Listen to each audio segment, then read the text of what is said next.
por 15 minutos, a sua fala, o Miguel Najib, coordenador do movimento Escola Sem Partidos. Por gentileza. Aí 3 minutos antes, como eu fiz com o outro lá, e tendo alguns minutos, naturalmente, de tolerância. Está, deputado. Isso. Alô? Bem, obrigado pelo convite para participar dessa audiência pública. Eu sou coordenador do movimento Escola Sem Partido. O nosso movimento tem 2 bandeiras.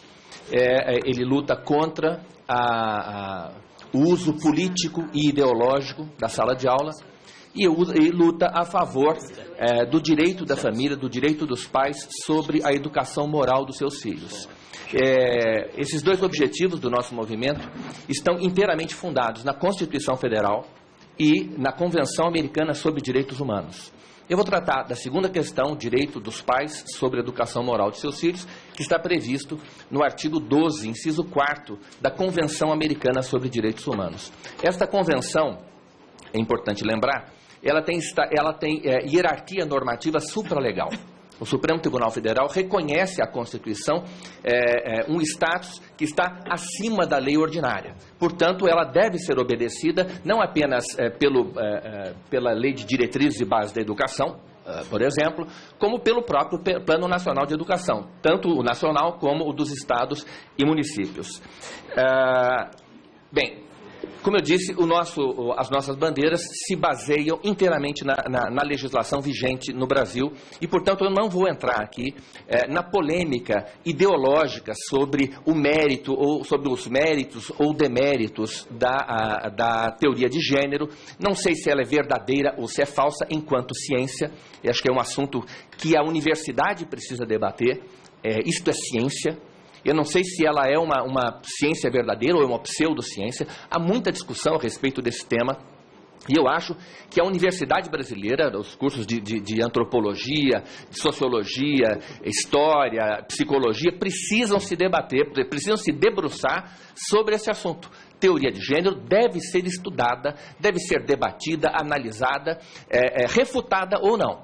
Mas por quem tenha condições de fazê-lo do ponto de vista intelectual. É óbvio que uma criança que está no ensino fundamental não tem essa capacidade. Então, o que é que se pretende quando se fala em incluir a teoria de gênero ou esses enfoques com perspectiva de gênero no ensino fundamental e no ensino médio? No que é que se pensa? Para mim é evidente. Isto é engenharia social. O que se quer fazer é moldar o juízo moral dos estudantes, de seres imaturos, em processo de formação, indivíduos que estão ainda absorvendo conhecimento, são vulneráveis, extremamente vulneráveis, estão ali como uma audiência cativa. Nenhum estudante vai para a escola porque quer, ele é obrigado a ir, os pais são obrigados a mandar os seus filhos para a escola. Isso precisa ser levado em consideração. Então, eu ouço aqui o discurso do professor Hermes Neri. Ele tem uma posição clara, ele é um católico e é contra que as escolas públicas veiculem este conteúdo. Assim como ele, milhares e milhares de famílias que são usuárias do sistema público de ensino também têm essa posição. Quer dizer, então, que essas famílias que pensam como o professor Neri serão obrigadas a mandar os seus filhos para a escola pública, para que eles sejam submetidos a esse processo de engenharia social? Porque não se pretende debater cientificamente a teoria de gênero, não se pretende debater isso com crianças de 10 anos de idade. O que se quer é aplicar os postulados da ideologia de gênero, da teoria de gênero, sobre essas crianças. Querem fazer, portanto, experiências com os nossos filhos, querem usar as crianças como cobaia de uma teoria. Já é discutível, já é extremamente discutível do ponto de vista constitucional que o Estado brasileiro possa se comprometer com uma teoria científica, com uma hipótese científica. Eu entendo que não pode. A Constituição Federal adota expressamente, no artigo 206, o princípio do pluralismo de ideias no ambiente acadêmico. Então, isso impede, do meu ponto de vista, que o Estado adote oficialmente uma teoria científica, uma hipótese científica, como foi feito na época do Stalin, na União Soviética, quando se adotou as ideias do Lysenko, daquele célebre biólogo soviético, que eram absolutamente estapafúrdias do ponto de vista da ciência. E, no entanto, foram ideias que vigoraram oficialmente na União Soviética até a década de 60. A Constituição Federal Brasileira proíbe que o Estado brasileiro se comprometa oficialmente, como está acontecendo, infelizmente, com uma determinada hipótese científica. Hipóteses científicas devem ser debatidas, precisam ser testadas, refutadas ou não. Mas é pela academia e não pelo poder legislativo. O Estado não pode se comprometer com uma determinada hipótese científica. E não apenas em razão, e aí vem um outro aspecto, o problema do princípio da laicidade do Estado, que vem sendo invocado de maneira pouco honesta, devo ser franco, pouco honesta, contra as famílias que não querem que esse conteúdo seja veiculado nas escolas. Bem, vamos ver o que é uma religião. Muitas religiões, e eu acho que ninguém ignora isso, não se constituem apenas de dogmas, de ritos, elas também têm um código moral. Elas são compostas por um código moral. O cristianismo é uma religião que tem a sua moralidade. Muito bem, o Estado brasileiro, diz a Constituição Federal, deve ser neutro em relação a todas as religiões. Princípio da laicidade do Estado. Bem, do meu ponto de vista, é evidente que se o Estado brasileiro puder usar a sua máquina para hostilizar a moralidade de uma determinada religião, ele estará deixando de ser neutro em relação a essa religião. E do discurso do professor Hermes Neri, está muito claro, e um discurso que é endossado por um grande número de famílias, um grande número de brasileiros usuários do sistema educacional, que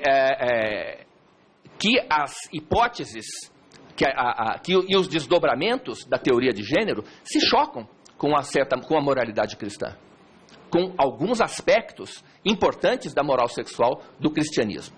Muito bem. E os cristãos, o que é que vão fazer? Quer dizer, então, que o Estado terá o direito de usar o seu sistema educacional, a sua máquina, a sua poderosa máquina, para hostilizar a moralidade dos cristãos no Brasil? Será que isso não viola o princípio da laicidade do Estado, segundo o qual o Estado deve ser neutro em relação a todas as religiões? Eu acho que a resposta é afirmativa. Viola, sem dúvida alguma. Sem nos esquecermos de que o estudante em sala de aula é uma audiência cativa, repito. O estudante está presente na sala de aula de maneira obrigatória. As famílias são obrigadas a mandar seus filhos para a escola. E os estudantes são obrigados a escutar o que o seu professor está falando. Então, se o professor, num determinado momento, começa a promover um discurso hostil às crenças dos estudantes, é evidente que a liberdade de crença daquele estudante estará sendo violada. Ele que é uma audiência cativa na sala de aula, que não pode deixar o professor falando sozinho. Ele é obrigado a entrar na aula às 7 da manhã e sair meio-dia. Não pode deixar o professor, por favor, só continue com o seu discurso, eu vou para minha casa, porque eu não estou gostando do que o senhor está falando. Ele é obrigado a escutar o professor. Então, é ou não é uma violência, é ou não é um ato autoritário permitir, dar ao professor o direito de obrigar os seus alunos a escutá-lo fazer um discurso moral? Eu acho que é. Até porque aquela criança que está dentro da sala de aula é um indivíduo, repito, vulnerável, submetido à autoridade do professor. Um indivíduo que está em processo de formação.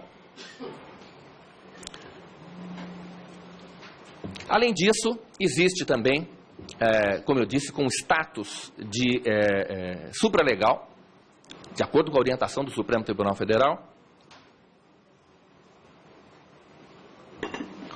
a Convenção Americana sobre Direitos Humanos, também conhecida como Pacto de São José da Costa Rica. A Convenção, no artigo 12, diz que os pais têm direito a que seus filhos recebam a educação religiosa e moral que esteja de acordo com as suas próprias convicções. A Convenção não diz que os pais têm direito de dar aos filhos a educação religiosa e moral que esteja de acordo com as suas próprias convicções. O verbo é recebam. Então, Isso significa que um pai tem direito a se opor, que a escola, eu estou me referindo à escola pública, porque evidentemente na escola privada, ele contrata, ele escolhe a escola privada que ele deseja para os seus filhos. E há lá um contrato, e o pai pode abrir mão, pode compartilhar com a escola o direito de dar aos seus filhos, a educação moral que seja ali convencionada. Mas estamos falando de escola pública. A escola pública não tem contrato.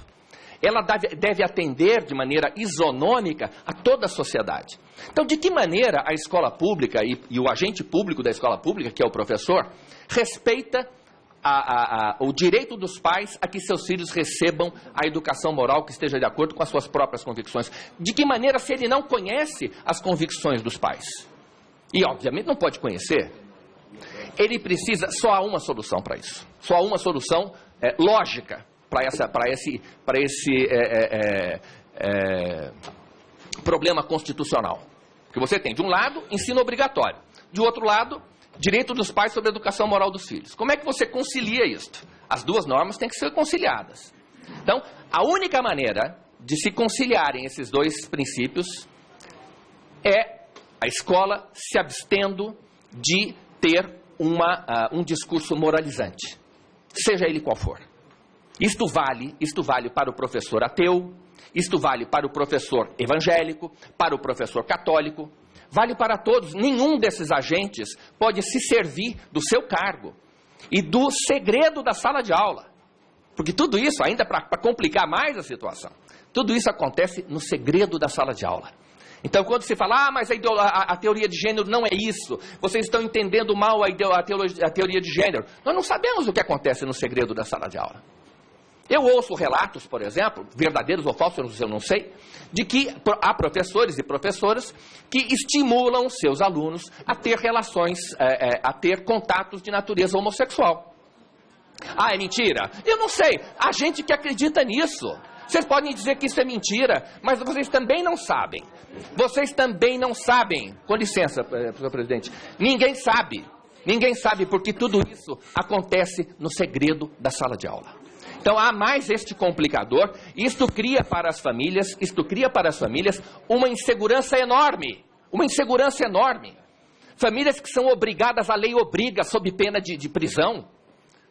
A lei obriga as famílias a mandar os seus filhos para a escola. É preciso respeitar os direitos dessas famílias. Ou pelo menos os temores dessa família. Que garantias essa família tem de que isso não vai acontecer nas suas salas de aula? Na sala de aula onde seus filhos estão? Que garantias? Quem garante? Vamos instalar câmeras de vídeo nas salas de aula? É uma ideia. É uma ideia. Eu sou a favor. Eu sou a favor que se coloquem câmeras de vídeo nas salas de aula. Para saber, áudio e vídeo, vamos gravar as aulas. Isso certamente trará mais calma, mais tranquilidade às famílias. Eu não sei se os professores se vão concordar com isto. Eu sou favorável. O Estado brasileiro deve combater o preconceito. Bem, aí vamos ver o que é preconceito. Para muitos agentes públicos, inclusive no Ministério da Educação, as crenças dos cristãos são preconceitos. Eles chamam de preconceito as crenças dos cristãos. Eu estou aqui no ponto de vista absolutamente, eu não estou me colocando como um cristão aqui. Eu sei que isso existe. Muitas pessoas consideram que a moral sexual do cristianismo, que muita gente leva a sério, por incrível que muita gente pode achar esquisito, mas a maior parte do povo brasileiro leva isso a sério, trata essas crenças como preconceito. Então nós vamos combater este preconceito? Nós vamos chamar isso de preconceito e usar a máquina do Estado para combater? Isso é democrático? Isso é constitucional? É preciso combater o preconceito. Vamos lá. Então, a primeira questão é o que é preconceito. A segunda questão é como combater o preconceito. Como é que nós vamos combater a violência contra a mulher? Como é que nós podemos usar a máquina do Estado para fazer isso? Bom, em primeiro lugar, respeitando a Constituição. Respeitando o princípio da laicidade do Estado. Respeitando o direito dos pais a que seus filhos recebam a educação moral, religiosa e moral que esteja de acordo com as suas próprias convicções. Há muitas formas de combater a violência, combater o machismo. Digamos, vamos raciocinar aqui, pensando alto. A castração talvez seja uma forma de combater o preconceito, de combater esse comportamento agressivo do macho contra a mulher. Mas o Estado não pode fazer isso. Lavagem cerebral seria uma outra forma. Obrigar os estudantes a submeter os estudantes a um processo de lavagem cerebral. Mas também não é certo fazer isso, ele tem liberdade de consciência e de crença. Não é verdade? Então, este combate ao preconceito, ele deve ser feito nos termos da Constituição Federal. Nos termos da Convenção Americana sobre Direitos Humanos. Existem inúmeras maneiras de fazer isso. Agora mesmo, citou-se aqui uma lei recentemente aprovada, aqui foi sancionada ontem, contra o bullying. Perfeitamente, que se combata o bullying nas escolas, é importante fazer isso. Os estudantes têm que respeitar as diferenças, mas eles têm o direito de manter as suas convicções religiosas e morais. E o Estado não pode usar a sua máquina para violentar a alma do estudante, para penetrar na alma do estudante e mudar, reprogramar o seu juízo moral. Então é aqui, senhor presidente, muito obrigado pela oportunidade.